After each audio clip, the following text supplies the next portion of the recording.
Today we are recording the follow-up episode to our last week's pre-expansion draft, our preparation for the expansion draft, where we went through all 30 teams, picked which 5 players we would protect, and listed the notable players which would be exposed for a potential 2-team expansion draft. We're going to pretend, for the sake of this podcast, that it's Seattle and Vegas. Every team has protected their players, and we're ready to go.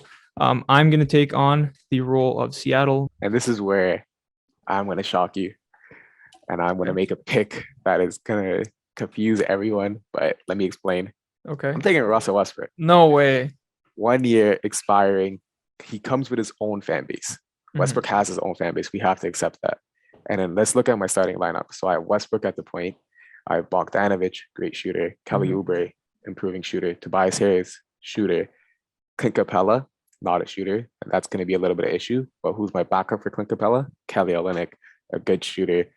So I'm surrounding Westbrook with shooters. Westbrook's on a 1 year, $40 million expiring. Then I have my bench guys, Devontae Graham, Cam Reddish, Jonathan Isaac, Kuminga. Also pretty young, could run, shooting. So we just have 1 year of Westbrook. We let Westbrook do whatever, and he's just there, exciting the team, exciting the core, and we'll make that 8 seed. We lose in like a 6-game series in the first round, and we really, get a real buzz around our city. And I think Westbrook could do that, and that's exactly what Vegas needs, a Westbrook-type player. And this shows, and everyone knows this, Westbrook, he's not working on the Lakers, but if you give Westbrook his own team, he's still an all-NBA teetering level player. He just can't do it with other teams, and he can't do it as a secondary or third player. That's why he's more suited for like the actual NBA as like a bench role, where he just gets to go do whatever he wants. So Russell Westbrook is going to be the starting point guard and the star of the Vegas team expansion.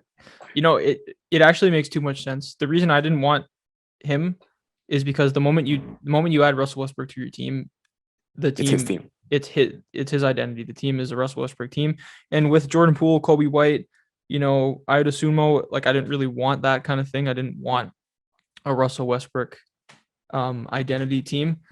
But in the scenario that you laid out, it makes too much sense because you don't really, the players you have are nice pieces, rotation players. None of them are ball dominant. None of them really impose their identity on a team, and you're not depriving any one of them from opportunity, right? By adding Westbrook.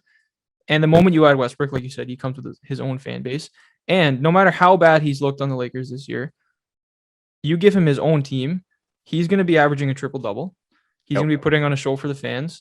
And he's going to have your team in that 8 seed spot. You're going to be right around the fringe playoff team, right? So in a city like Vegas that doesn't, like you said, doesn't have its own built-in fan base, that needs to compete pretty much right away. He's the perfect player. He's the perfect player. Excite the fans. You're going to lose in the first round, but there's nothing like a heartbreaking playoff loss to create basketball fans for life, right? So honestly, that's perfect. That's perfect. Yeah. Wow. I like it. I really like that.